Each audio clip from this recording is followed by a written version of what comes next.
era do futebol argentino há alguns anos, mas o futebol brasileiro hoje domina o futebol sul-americano. Acho que não terá dificuldades, não. Mas o fato de não ter brasileiros na mesma chave nessa primeira fase, a segunda fase certamente teremos um ou dois até 3 confrontos entre brasileiros. Vão se cruzar, provavelmente, né?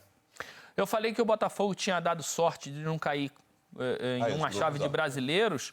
Eu achei que aqui tem uma provisória, daqui a pouco a gente bota bonitinho. Eu achei que o Atlético também deu sorte, porque dos 3 que ele poderia cair de cabeça de chave, né, LDU, Peñarol e River Plate, ele conseguiu sair do River Plate e do LDU, que são, para mim, as 2 equipes mais difíceis, e pega o Peñarol, que era cabeça de fase mais enfraquecido, né, Caio? Eu acho que o Atlético acaba se dando... Você tem sempre um rosário central, e eu tenho muito respeito pelo futebol argentino. Mas olhando assim, dando uma passada nos grupos e os confrontos dos brasileiros na Libertadores, talvez o Palmeiras tenha pego a chave um pouquinho mais complicada, porque você tem o San Lorenzo, que é um time tradicional da Argentina, né, de uma camisa mais pesada, e o Independiente Del Valle, que é um formador do Equador e sempre dá trabalho para os brasileiros. O Liverpool acho que seria o que daria um pouquinho menos de trabalho, mas você tem 3 times chatos para 2 vagas. Uma deve ficar com o Palmeiras, mas olhando assim, talvez seja o grupo um pouquinho mais chatinho. Analisando assim, deixa eu dar uma passada então aqui geral. Olha, vamos lá. Grupo A, o Fluminense cabeça de chave, pega o Cerro Porteño do Paraguai, a Aliança Lima do Peru e o Colo-Colo do Chile. O grupo B, o São Paulo, pega o Barcelona do Equador, o Talleres da Argentina e o Cobresal do Chile.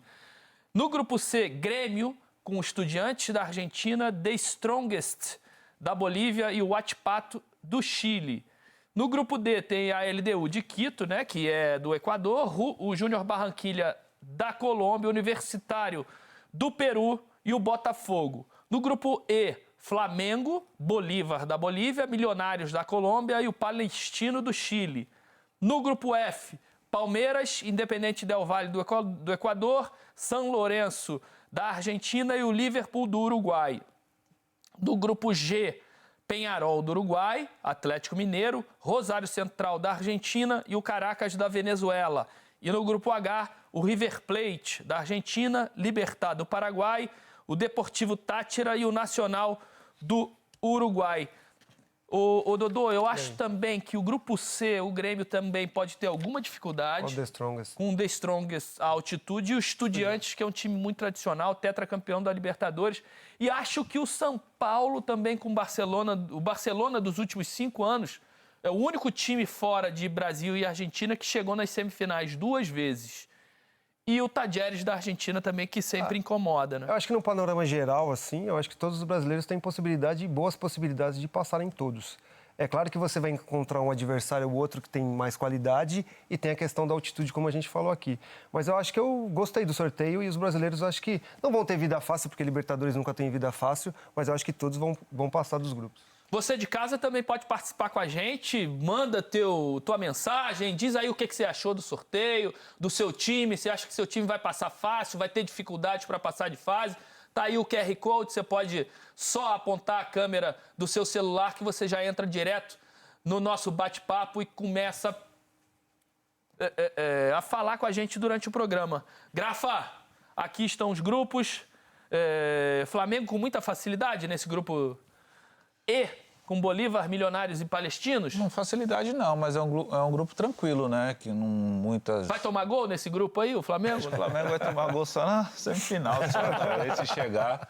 Mas é tranquilo o grupo do Flamengo. Acho que o maior adversário dos brasileiros nessa fase também é a logística, né? Os países mais longe, né? Quando você vai na Venezuela, Peru, Bolívia, altitude, essas viagens mais longas pesa bastante. Às vezes é mais fácil pegar um time da Argentina, do Uruguai, de qualidade técnica melhor, mas essa primeira fase, acho que para os brasileiros será tranquila. Você sabe que, só pegando uma carona nisso que o Grafa falou, na hora que você conversa com os jogadores e comissões técnicas, todos eles preferem pegar um adversário do mesmo nível, que te dê mais trabalho na parte técnica, do que pegar a altitude pela frente. Porque você mede forças, mas aqui pertinho, e no final de semana você já está livre para jogar o brasileiro. Quando você joga contra esses times de altitude, principalmente os bolivianos, você tem a dificuldade do confronto e carrega para o final de semana do Campeonato Brasileiro, ou seja, de 2 competições diferentes, o peso físico do desgaste de jogar lá em cima.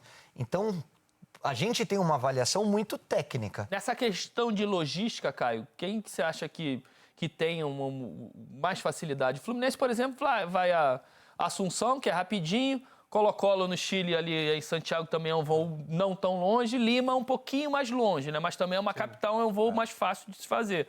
De repente, é uma logística mais interessante, né?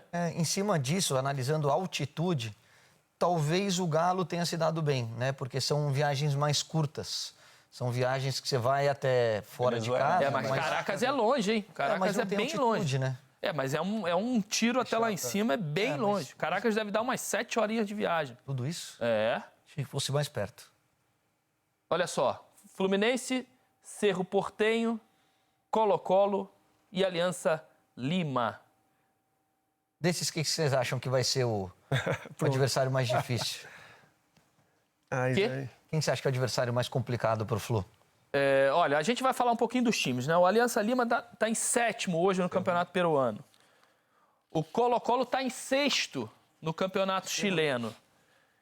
E o Cerro Porteño em 5º no Campeonato Paraguaio, né? Então, se a gente for fazer uma análise do que estão produzindo agora os times, 5º no Campeonato Paraguaio, 6º no Campeonato Peruano e 7º no Campeonato Chileno, são campanhas fracas, Alguns né? desses vieram da pré-Libertadores? É, já jogaram? Eu acho que o Colo-Colo. É, o Colo-Colo. Então, Mas acho que o Cerro já Porteño- jogou, né? Já jogou alguns jogos da Libertadores, chega um pouco mais preparado. O Cerro Porteño desses diferente. aí, eu acho que é o mais chato. Eu acho que o também é mais o Cerro chato. Porteño. Eu Mas acho. o Colo-Colo, por ter jogado já a pré-Libertadores, pode causar algum problema. E o Cerro Porteño tem alguns brasileiros jogando lá, né? Tem o Brock, tem o Edu, centroavante, que era do Cruzeiro. Pires da Mota, que jogou no Flamengo. Eles da Mota. Então Jogou é um no- É complicado adversário jogar lá, chatinho, né? cardíaco. Complicado jogar lá. Olha só, a gente tem alguns números dos brasileiros na Libertadores, começando pelo Fluminense, que é o atual campeão. O artilheiro histórico, Germán Cano, com 16 gols. Ano passado ele foi o artilheiro da competição. Ele foi o rei da América também, né? O Cano.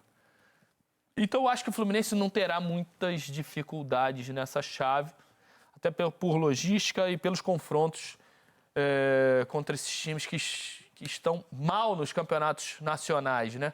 Bota aí o grupo B, então, para a gente começar a analisar. Grupo do São Paulo.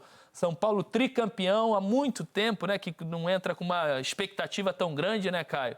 São Paulo, que é campeão da Copa do Brasil, entrou pelo título da Copa do Brasil, pega o Barcelona de Guayaquil, né? O Barcelona do Equador, o Talleres, da Argentina, sempre complicado, e o Cobresal, um time do deserto chileno.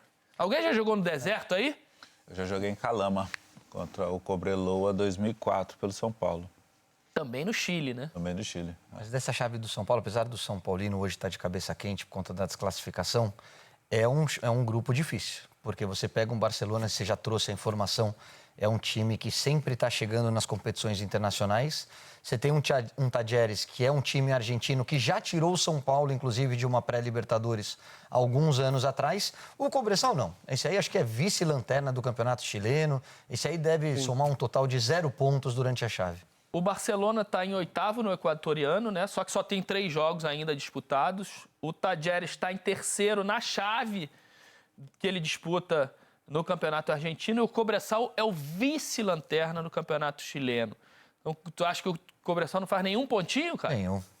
Acho que não vai fazer mal para ninguém. É? Vai ser uma grande viagem para você ver o deserto do Atacama. Tirar foto de cima do avião, tirar né? foto, trocar a camisa e voltar para focar no Brasileirão. Você acha que dá até para botar time misto? Não, eu acho que não dá para brincar com o Libertadores. Libertadores, não? Tem que entrar com força máxima sempre, cara. Vamos lá, a história do São Paulo na Libertadores, tricampeão em 92, 93 e 2005. Não participou em 23, artilheiros históricos, Luiz Fabiano, 14 gols, e Rogério Ceni, 14 gols. 2 ídolos máximos com a camisa tricolor, né? O Rogério e o Luiz Fabiano. Hoje a gente teve uma reunião no São Paulo e foi batido o martelo com a permanência do Carpini. Me surpreendeu até o São Paulo ter essa reunião para discutir uma possível demissão do Carpini. Mas eu estou lá no Rio, muitas vezes estou um pouco fora de um assunto mais quente aqui de São Paulo. Era para tudo isso? Mesmo o São Paulo tendo sido campeão da da Recopa Brasileira, da Supercopa Brasileira, saindo para o Novo Horizontino, era para essa reunião ter acontecido? Do Caio, que estão aqui em São Paulo, a temperatura está quente assim? Cara, assim, eu não sei o que o Caio acha. Eu acho que você, quando tá no São Paulo com uma expectativa grande que o São Paulo criou para a temporada, e por mais que você tá jogando no Campeonato Paulista, que é o campeonato de preparação, ainda mais para o São Paulo que tem a temporada que vem pela frente. O desempenho do São Paulo caiu um pouco. E aí, quando o desempenho cai, a torcida pega no pé, fica preocupada. O São Paulo foi eliminado pelo Novo Horizontino, que tem um bom time, mas ninguém esperava isso. O Morumbi estava lotado e o desempenho caiu um pouco. Então, eu acho que a diretoria do São Paulo trabalhou bem, não demitiria. Trabalhou bem, contratou faz pouco tempo, acho que 2 meses e pouco, o Carpini tem de São Paulo, 14 jogos. Eu acho que é um recorte muito pequeno. Se a diretoria e o pessoal, que eu sempre falo, da gestão de futebol do São Paulo entendem que o Carpini é o cara certo, eles demoraram, até o presidente deu uma entrevista falando que eles pensaram bem no nome do Carpini para trazê-lo. Então, eu acho que trabalharam bem, acreditaram no trabalho dele e agora ele vai ter um tempo aí, quase um mês aí pela frente, para conseguir trabalhar o time. E é aquilo que a gente falou. Você num time grande, você tem que controlar a gestão daquilo que você tem de elenco, porque você conta com jogadores que são jogadores que querem jogar a todo momento, conta com cara feio, então você tem que ter esse jogo de cintura. E eu acho que o São Paulo acertou em deixar o Carpini. Caio, quero a sua opinião também, até porque o Carpini vai ter esse grupo pela frente e um time muito pesado em Libertadores. E uma expectativa muito grande do torcedor. Eu acho que é acertada a permanência do Carpini. Sempre tem que ser dividida a responsabilidade de uma desclassificação entre grupo de jogadores e comissão técnica. Ontem, primeiro que a gente vai falar mais para frente sobre o Campeonato Paulista, tem que reconhecer o mérito do adversário, um Novo Horizontino que não perdeu para nenhum dos grandes. Ganhou do Corinthians fora de casa, ganhou do Santos fora de casa e empatou com o Palmeiras. Analisando o trabalho do Carpini, o que eu acho é que ele ainda está um pouco... Eu discordo um pouquinho das substituições. Eu acho que na hora que ele mexe no time, ele deixa um pouco a desejar. Ou porque demora para mexer, ou porque escolhe jogadores que, para aquele momento do jogo, na minha avaliação, não são as melhores opções. E ontem foi isso que chamou a atenção no Morumbi. Você ter um Rames à disposição e demorar para colocar ele em campo, você perder o Ferreirinha como perdeu logo após o gol, ainda no meio do primeiro tempo, e o Eric entrar muito mal, muito abaixo do que a gente está acostumado a vê-lo em campo. Tudo bem, então, uma coisa é o jogador entrar mal, Caio. Outra coisa é uma escolha errada do treinador. O treinador pode ter escolhido certo e o atleta não ter ido bem. Em outra modificação? Em relação a essa modificação, ele escolhe certo e o Eric vai mal? Sim. Ou você acha que ele escolheu errado? Eu acho que ele escolheu errado. Qual seria a tua opção naquele momento? Entraria com o Rames, jogaria o Lucas para o lado do campo, você ficaria com o Luciano de um lado, com o Lucas do outro, o Rames flutuando por trás do atacante. O Rames já tem essa condição de jogar aí 70 minutos, 60 minutos? Eu não sei se tem, só que está muito fácil para o Rames. Tá muito cômodo para ele entrar nos últimos 15 minutos e tentar resolver o jogo. Como é que você testa o jogador? Como é que você dá resposta para a arquibancada? Bota o cara para jogar. Bota ele 1, 2, 3 jogos. Ontem era um jogo grande. Ontem era um jogo que valia eliminação. Ontem eu queria ver o Rames desde o início, ou no momento que o Ferreirinha machucou, colocaria ele para ter velocidade com o Lucas pelo lado do campo, uma referência na frente que faz com que um meia das características do Rames precisa ter esse 1-2, essa tabela, até essa parede para ele finalizar de fora e meia distância, e o Luciano flutuando de fora para dentro. Ali eu acho que você estaria mais preenchido e até para ele dar uma resposta pro torcedor, se o Rames não vai bem, falar assim, olha, vocês estão me cobrando uma situação em que ele ainda não consegue entregar. É isso. Isso a gente está analisando o Carpini. Sim. Agora eu vou falar do Rames. Tem que bater o pênalti. Tem que bater o pênalti. Se ele tem um salário de jogador de nível de seleção colombiana, se ele é jogador de Copa do Mundo, se ele é titular da seleção do país dele, se ele está com 60 mil pessoas no estádio gritando o nome dele, que ele não bata entre os 5. Mas na hora que vai dar alternada, um líder nessa hora fala, deixa comigo, bato eu, porque eu estou acostumado a lidar com essa pressão. Ali eu acho que ele errou. Eu também acho, isso aí eu tô com você. Não, o jogador grande tem que estar nas horas decisivas. Eu acho que errar faz parte, mas ele tem que botar a cara para definir. Eu também acho que o Rames poderia ter batido o pênalti. Agora, a questão dele jogar ou não depende dele, né? Eu acho que para ele jogar, o cara tem que colocar ele para jogar. Eu acho que o Carpini trabalhou bem mal nos últimos 2 jogos do São Paulo, principalmente. E por isso que teve a cobrança toda. E a gente sabe que hoje em dia as informações, todo mundo tem opinião, e aí fomenta bastante coisa. E eu acho que é certo o Carpini ficar. Agora, ele tem esse tempo para ele melhorar essas coisas. As substituições dele realmente não são boas. Os últimos 2 jogos foram muito ruins. Agora, em relação ao jogador, Cara, ele tem que pôr o cara para jogar. O cara não pode ir lá e pegar no pescoço dele e falar, me põe para jogar, né? Quando a gente fala das substituições, né, Edu? Sim. Não é só o Rames Rodrigues. Ah, não, a gente não está sim. analisando só um jogador, porque a gente concentra muito, o trabalho vai bem porque botou ele, ou não vai bem porque não colocou ele. Eu acho que ontem a dificuldade que o São Paulo tinha de um time muito bem armado e que marcava muito forte era na saída de bola. Primeiro, você perdeu o Beraldo, que é um zagueiro construtor. Você já não tem esse passe qualificado ali de trás que, de repente, salta a primeira linha de marcação e faz com que essa bola chegue um pouquinho mais limpa nos homens de criação. E você tem um Rafinha que funcionava muito bem. E, sou fã do Rafinha, hein? Rafinha tem uma carreira fantástica, mas ele funciona hoje muito mais como terceiro zagueiro, liberando o Caio Paulista do outro lado. Na hora que você perde o Caio Paulista e o Wellington não tem a mesma qualidade de apoio, um jogo em que você precisa atacar, que você precisa chegar ao fundo do campo, que você precisa mexer... você tem que soltar, né? Você tem que colocar o Igor Vinícius ou o Moreira. Então não é só o Rames. Quando eu acho que o Carpini está errando nas substituições, é na leitura e nas soluções que ele tem apresentado no banco de reservas. Eu acho até que o Rames, Roger, é a parte menor, porque o São Paulo está um time vulnerável, está tomando muito gol e está com dificuldade enorme de criar jogadas, de criar situações de fazer gol. Então, acho que é um trabalho em conjunto do técnico com os jogadores, e a parte técnica tem que entrar em ação também, né? Porque os jogadores também não fizeram um bom jogo. O São Paulo não tinha o Caleri, mas estreou um centroavante e o time criou muito pouco. E está tomando muito gol, né? Então, isso aí tem que ser corrigido. E a questão do Rames, aí é a questão de você conversar, porque você ter o Rames... Esse assunto tá mal explicado, né, Dodô? Tem que chegar... E daqui a pouco a gente vai falar sobre o São Paulo. Vamos voltar aqui pro assunto Libertadores, porque a gente tá precisando mostrar todos os grupos. Vamos pro grupo C, o Grêmio, que para mim tem um grupo bastante enrascado, né? Estudiantes de La Plata, The Strongest da Bolívia e o Huachipato do Peru. O Huachipato eu também acho que é um adversário mais tranquilo. Mais tranquilo. Não tanto quanto o Cobressal, mas eu acho que é bem palpável para o Grêmio, tanto na ida quanto na volta, e vai sofrer muito na altitude na Bolívia, em La Paz, e na Argentina é um jogo aberto aqui, tanto na ida quanto na volta, né, Grafa? Estudiantes é sempre um time muito tradicional, né? Acho que o Grêmio, o Estudiantes tem tradição, tem história, tem camisa, não são 6 pontos garantidos aí. Eu acho que contra os Strongs o Grêmio tem chance, sim, de vencer lá, vai sofrer, mas é um grupo assim... Na pior das hipóteses, o Grêmio passando em segundo, mas acho que eu tenho certeza que eu penso que o Grêmio vai passar em primeiro, vai conseguir um bom resultado contra os Estudiantes lá, um empate talvez, Strongest e o Huachipato, né? Pelo menos 6 pontos aí são garantidos. Roger, uma informação legal. Aumentou em 5 milhões de dólares o prêmio da Libertadores desse ano em relação ao que foi o ano passado com o Fluminense. Sabe de quanto está a premiação para essa temporada? Quem levar a Libertadores sabe quanto ganha? 23 milhões de dólares. Que isso, hein, Nada Caio? mal, hein? Nada mal. Uma bela motivação, né? Olha aqui, o Estudiantes é terceiro na chave dele no Campeonato Argentino, The Strongest é segundo, mas numa chave de 4 lá no Campeonato Boliviano. O Huachipato é 10º no Campeonato Chileno em 5 jogos, né? Então, fazendo o resumo aqui, não tem nada muito bom, mas também o Huachipato... fora dessa lista, mas The Strongest dentro do esperado, Estudiantes também. Lembrando que na Argentina são 2 grupos de 14. Então, o Estudiantes na terceira colocação do grupo dele. Grêmio na Liberta foi campeão 3 vezes, né? Tricampeão, 83 com o Renato, 95 cabecinha chato, o Jardel, que está aí na foto, e o nosso querido Paulo Nunes.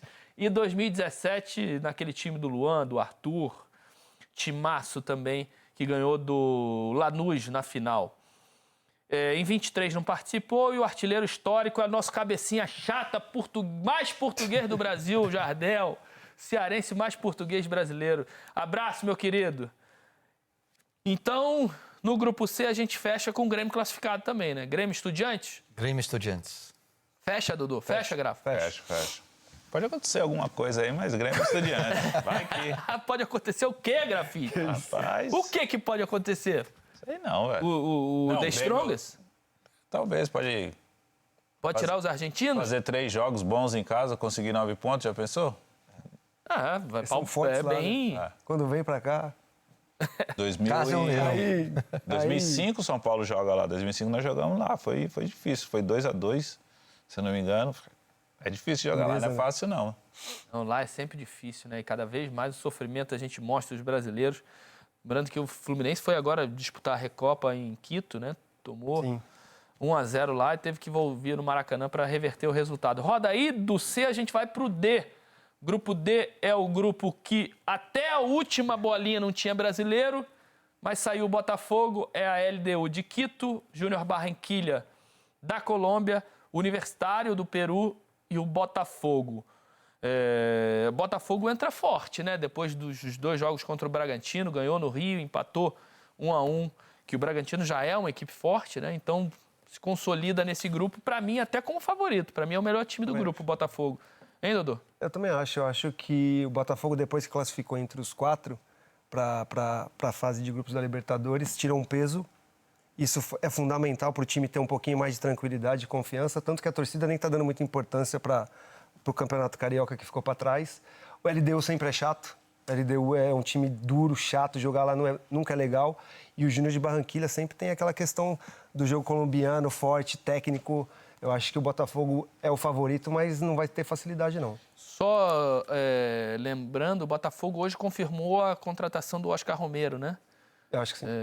Eu li no ge.globo, se tiver alguma novidade, me passa aqui no ponto. Mas o Oscar Romero foi confirmado como novo reforço do Botafogo, é irmão do Romero do Corinthians, só que é um jogador que joga mais pelo centro do campo, é mais meia do que atacante. É um bom jogador, estava jogando no futebol argentino, se não me engano, jogou no Boca na última temporada, ou penúltima temporada.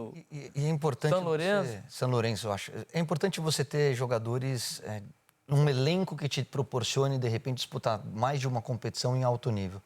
Mas concordo com vocês, acho que sim, que o Botafogo e a LDU são os favoritos no grupo, apesar de todo o respeito que eu tenho aí ao futebol colombiano. Só para eu dar aqui, a LDU está em 7º no Campeonato Equatoriano, o Júnior Barranquilla em 5º no Campeonato Colombiano e o Universitário está sobrando no Campeonato Peruano, é o líder da competição. Então a gente vê só os escudos, né? E fala assim, o Júnior Barranquilla e a LDU vão incomodar, mas quem está bem no Campeonato Nacional é o Universitário. Com essa informação do Universitário, eu já vejo o Botafogo numa chave mais enroscada. Porque não seria uma chave fácil por conta do Júnior e da LDU, mas quando você tem o Universitário fazendo essa campanha que você acabou de falar, então você vai ter que realmente, não pode bobear, não pode tropeçar. Mas eu acho que o Dodô foi muito feliz quando ele fala de virar chave, de esquecer o que foi o Campeonato Brasileiro, e isso está muito atrelado à consistência que o Botafogo apresentou nos 2 jogos contra o Bragantino. Porque se você ganha um e perde outro, você vai buscar nos pênaltis, fica ainda aquela dúvida. Na hora que você ganha em casa, com esse cara do telão que está jogando muita bola, impressionante como o Júnior Santos está sendo decisivo para o Botafogo e consegue arrancar um empate fora de casa. E jogando 70 minutos com um jogador a menos, né? Com a menos, você consegue apagar um pouquinho o que foi o Campeonato Brasileiro do ano passado, se é que é possível, e virar a chave focando nessa Libertadores e nessa temporada. Olha só, o Botafogo na Libertadores foi semifinalista em 63 e 73, não participou em 2023 e o artilheiro histórico é o Júnior Santos com 8 gols e os 8 gols feitos nessa Libertadores, né, Dudu? Essa fase pré conta os gols para a Libertadores toda? Conta. Então ele vai... Ele já larga com 8. Vai largar com 8 na frente. Mas legal que vem um reforço para o meio-campo, que o Botafogo precisa de mais um jogador ali para o meio. Até para dar um descanso para o Eduardo. E você tem o Jefinho e tem o Luiz para entrar, né? Que são 2 jogadores importantes, mais o Júnior. Acho que é um Botafogo forte, cara. Um Botafogo que desenha aí um time competitivo. Mas com o Júnior jogando tudo isso, só um deve entrar, não, né? Não tô falando nem que vão jogar. Tô falando que você ganha corpo, né? Sim, e corpo, tudo que o Botafogo assim, precisa... precisa para disputar a Libertadores, principalmente um meia, porque o Botafogo tem o Edu, que é o cara que é o cérebro do time ali, mas se você tem um Romero para você também ter ali no grupo, é importante. Vamos pro grupo E, grupo do Flamengo. Flamengo que a gente viu que já teve tarja aqui, né? Na tela aqui, o torcedor já está animado, está empolgado com o grupo do Flamengo, já falou assim, vai ser o primeiro tetracampeão da Libertadores brasileiro, o Flamengo. Vamos passar então aqui o grupo do Flamengo, o Bolívar também, um time que joga em La Paz na altitude, o Milionários da Colômbia e o Palestino do Chile. Eu acho que para mim é um grupo até fácil para o Flamengo, até porque o Flamengo deve ser o melhor elenco dessa Libertadores, né? Mais uma vez, né? Na hora que você olha, mesmo com a dificuldade da altitude, você não olha só e vê o Flamengo classificando no grupo E.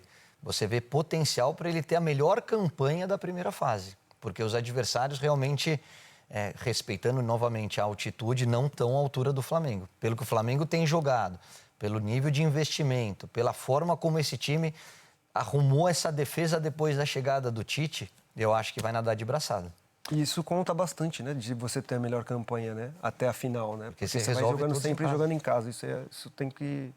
O Milionários na Colômbia está em 15º no Campeonato Colombiano. O Palestino está na 5ª colocação do Campeonato Chileno. E o Bolívar é líder da chave dele do Campeonato Boliviano, né? São chaves de 4 times e o Bolívar está na liderança. Mas o Flamengo vai nadar de braçada. Grafite, quantos gols o Flamengo sofre nessa primeira fase? Hein? Se sofrer 2 vai ser muito, viu? Sofrer 2 vai ser muito.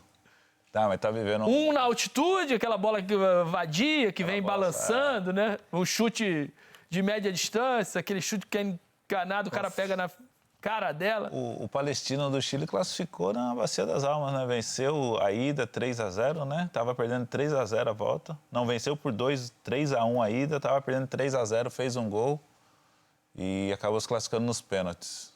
Mas o Flamengo não vai ter dificuldade nenhuma nesse grupo, não. Bom, o Flamengo, tricampeão da Libertadores, 81, time do Zico e companhia, 2019, time do Gabigol e companhia, 22, Gabigol e Pedro lá na frente, Gabriel, que foi 19, foi artilheiro da Libertadores, acho que 21 também, 22 foi o Pedro. Então o Flamengo, mais uma vez, entra muito forte na Libertadores, muito favorito no seu grupo. Em 2023, caiu nas oitavas para o Olímpia do Paraguai, time que logo na sequência enfrentou o Fluminense. E o artilheiro histórico é o Gabriel, com 30 gols. O Gabriel, se eu não me engano, é o principal artilheiro brasileiro da Libertadores, já ultrapassou o Luizão, não é isso, Caio? É isso. Se tornou o maior brasileiro, maior artilheiro brasileiro em todas as edições de Libertadores. Então vamos lá, temos o grupo F aí. Grupo F é o grupo do Palmeiras, do Verdão, também outro que entra favorito, não só no grupo, mas também para conseguir aí um tricampeonato nesses últimos anos, nos anos mais recentes. Independente Del Valle, do Equador, São Lourenço, da Argentina e o Liverpool, do Uruguai. Quem que pode incomodar um pouquinho mais esse time do Palmeiras aí nessa primeira fase? Eu acho um grupo bem complicado, Rogério. Acho que o Palmeiras sai em primeiro porque vejo o Palmeiras com uma consistência de trabalho depois da chegada do Abel, que quem está desesperado é o Independente, o São Lourenço, o Liverpool. Nenhum deles queria pegar o Palmeiras pela frente e está confirmando isso também no Campeonato Paulista. Mas é uma chave que aqui não tem moleza. Eu não vejo nenhum desses 3 times aqui você pode poupar, aqui você pode negociar alguma coisa. Não, são 3 jogos no É a limite. classificação? Manda. São Lourenço em 9º no Campeonato Argentino, Liverpool em 11º no Campeonato Uruguaio e o Del Valle em 1º no Campeonato Equatoriano. Aí não estou analisando camisa, mas sim em retrospecto mais recente, eu acredito que o Independente Del Valle brigue com o Palmeiras pela essa classificação. Eu acho que os dois classificam. Eu também acho. Os dois classificam. O Del Valle vem muito forte já há bastante tempo. É um time que tem feito um trabalho espetacular na base. Sim. Todos os grandes jogadores do Equador que têm surgido aí para o mundo saem do Independente Del Valle. É um time sempre muito enjoado de jogar contra, né, Adô? O equatoriano hoje em dia é complicado. E o time do Independente Del Valle tem um jeito de jogar já que é o DNA, como você falou, da categoria de base. O Palmeiras vai ter dificuldade, mas o Palmeiras, para mim, junto com o Flamengo, continuam sendo os times a serem batidos na América do Sul aqui. Eu não tô achando essa chave muito difícil pro Palmeiras, não, como você, Caio. Eu tô mais generoso com o Palmeiras. Eu acho que o Palmeiras vai passar com facilidade aí. Obviamente, o jogo mais complicado, o Independente Del Valle, principalmente lá, né? Sim. O Independente Del Valle já teve na chave do Palmeiras há 2 anos atrás. E o Palmeiras goleou em casa o Independente Del Valle. Vamos para... Tomara. Vamos para o grupo. O Palmeiras é o F, é isso? Vamos para o próximo, FG. Grupo G, grupo do Galo, grupo do Atlético Mineiro, que para mim também entra como favorito nesse grupo, até porque pegou para mim o adversário mais fraco, cabeça de chave, que é o Peñarol. do Uruguai. Os clubes uruguaios não estão bem já há bastante tempo no cenário sul-americano. Até porque os craques uruguaios estão tudo aqui, né, Dodô? Tá tudo aqui. No outro dia eu estava falando que eu acho que é o ano em que a gente tem mais uruguaio no futebol brasileiro. No futebol carioca, com certeza. O Flamengo tem o lateral direito e o lateral esquerdo. Tem o De La Cruz, Arrascaeta. tem o Arrascaeta. No Vasco tem o Pumita. O Botafogo, os 2 laterais direitos são do Uruguai. Então, o que tem de Uruguai no Rio de Janeiro Tudo aqui. é uma Terãs no Fluminense. Tem um monte de Uruguai no Rio de Janeiro. Rosário Central, na Argentina, e o Caracas, da Venezuela. Grafa. Os bons que não estão no Rio estão na Europa. Né? Grafa, e aí esse grupo Galo? É tranquilo, eu acho que não vai ter dificuldade. O Peñarol é uma camisa pesada, de história. Rosário Central, uma equipe argentina, pode complicar alguma coisa, mas pela maneira que o Galo tem jogado, vem jogando, o Filipão conhece muito bem a Libertadores, sabe como é organizar as equipes para jogar fora de casa, para jogar em casa. Acho que o Galo não vai ter problema nesse grupo, não. Deve brigar aí o Rosário Central e o Peñarol pela segunda vaga. Rosário é 8º no Campeonato Argentino, Caracas 8º no Campeonato Venezuelano e o Peñarol é líder do Campeonato Uruguai. Eu acho que vocês resumiram de uma maneira perfeita onde estão os principais jogadores uruguaios. Mas a gente tem que lembrar que é o atual campeão mundial sub-20, vem uma safra muito boa, a seleção se reencontrou com o Bielsa, então é uma camisa pesada e acho que vai dar trabalho. O Peñarol? Eu acho que o Galo vai ser líder, o Galo tem tudo para passar com tranquilidade. É porque o Galo não tá jogando bem, né? Não, mas acho que vai passar. Acho vai que o passar. Galo Libertadores vai é o passar. melhor disparado desse grupo, mas é que o Galo não tá jogando bem, né? Ainda não se encontrou, pelo menos no Campeonato Estadual. Ontem perdeu de novo no Campeonato Estadual, perdeu para o América 2-1. Mas passou para a final porque tinha ganho por 2-0 o primeiro jogo. Mas tem esse cara, né, Dodô? Aí, velho. Ó, o Esse resolve, né? Esse cara é sacanagem. Atlético Mineiro na Libertadores foi campeão em 2013, caiu nas oitavas em 2023. Caiu para quem? Pro Palmeiras, não foi? Palmeiras nos pênaltis, se não me Não, engano. foi o gol que o Paulinho perdeu no Allianz. Não foi nos pênaltis, não. Verdade. Foi 23. Que perdeu Ele sem driblou, o goleiro. goleiro chutou para fora. 23 aquilo? Que ano foi? Foi 23, ano passado. 22 foi nos pênaltis, não é não? Artilheiro histórico é o Hulk, com 15 gols na competição. Temos mais um grupo, não temos? Mais um grupo? O grupo do River Plate é o último, não é isso? Então roda pra gente aí o grupo do River Plate.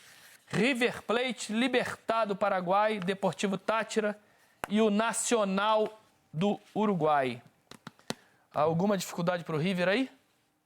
Libertad é sempre um time Chato. enjoado, né? O time lá da Conmebol, é o time que tá ali do ladinho de Luque. Definiu o Monumental como a final já ou não? Já. Acho que já. Já. Então, Monumental o de River Nunes. joga para tentar fazer a final em casa, né? Sim. Vai ter, mas eu acho que vai ter dificuldade. O Libertad e o Nacional, principalmente, são equipes que normalmente complicam para as equipes argentinas. Deportivo Táchira, não vejo muita força da Venezuela, mas Libertad e Nacional pode complicar um pouquinho para o River. Mas acho que passa nessa primeira fase. Acho que o River, é o que vocês falaram, o Libertad e o Nacional são times de muita força física, de muita bola aérea, né, que te tiram da zona de conforto, não é porque vai medir qualidade, que vai jogar e ver quem é melhor. Eles vão te trazer para uma zona de desconforto, então é um jogo complicado. Mas o River tem tudo para passar, até por ter esse fato da final ser na sua casa e ele vai fazer de tudo para jogar. Agora, Roger, eu acho que a gente não passou pelo histórico do Palmeiras. Se a gente puder voltar, porque a gente passou o histórico de todos os brasileiros na Libertadores. A gente mostrou no telão, se bobear eu não falei. Se a gente conseguir mostrar então o histórico, foi erro meu. O Palmeiras na Libertadores campeão em 99, 2020, 21. Caiu nas semi em 2023 pro Boca. E o artilheiro histórico é o Rony, com 21 gols. Rony Rústico. Rony Rústico. Não, é só porque... Não, justo. Eu deveria ter falado muito bem que você lembrou. De você que eu nem Foi uma falha minha. Que eu não falei, não, 21 gols, velho. Passou, a gente põe de novo, tá tudo certo. O Rony tem 21 gols, velho. É gol pra caramba, hein? É gol pra muito caramba. Libertadores. E os 2 detalhes, né?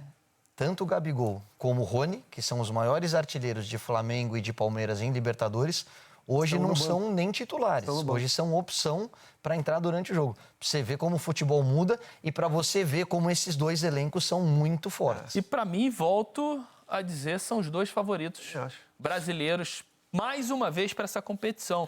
E é isso, né? Podem ser os primeiros brasileiros a conquistar o tetracampeão da Libertadores. Palmeiras tricampeão, Flamengo também tricampeão.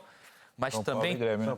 São Paulo e também. Grêmio. Mas eu tô falando desses dois favoritos, Mais né? sim. Mas, obviamente, Mais favoritos, é isso, né? Tem São Paulo, tem Grêmio, tem Atlético, tem Fluminense, tem Botafogo, os times também A muito questão fortes. econômica aqui hoje em dia, pra gente aqui, né, faz o time levar uma vantagem. Os times brasileiros, né? A questão Não, e a- econômica tá bem melhor. É verdade, uma coisa legal também que eu reparei é que Palmeiras, Atlético, Flamengo, Fluminense e tem jogadores destaques, né? Que são os artilheiros da equipe na Libertadores, estão em atividade ainda. Atlético Mineiro também com o Hulk. Sim. É porque esses times participando de Libertadores em sequência, né? Nos últimos anos, isso. o grande número de vagas no futebol brasileiro faz com que essas grandes equipes de investimento, Estejam de elencos, sempre, estejam isso. sempre disputando. Eu acho que vai ser uma unanimidade. Se eu perguntar para vocês, todo mundo vai dizer que se tem um time que pode tirar essa Libertadores de alguma equipe brasileira, vai ser o River Plate.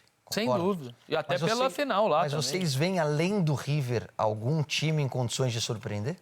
Não vejo, Difícil. Caio, difícil pensar aí nesses times equatorianos, que é o que vem incomodando nesses últimos anos, Independente del Valle ou Barcelona de Guayaquil, mas nem os argentinos eu consigo enxergar assim, incomodando ou chegando numas semifinais, cara. Eu acho que Rosário.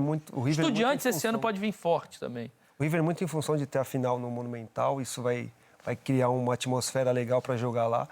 Mas eu acho que, tecnicamente, a questão econômica faz muita diferença.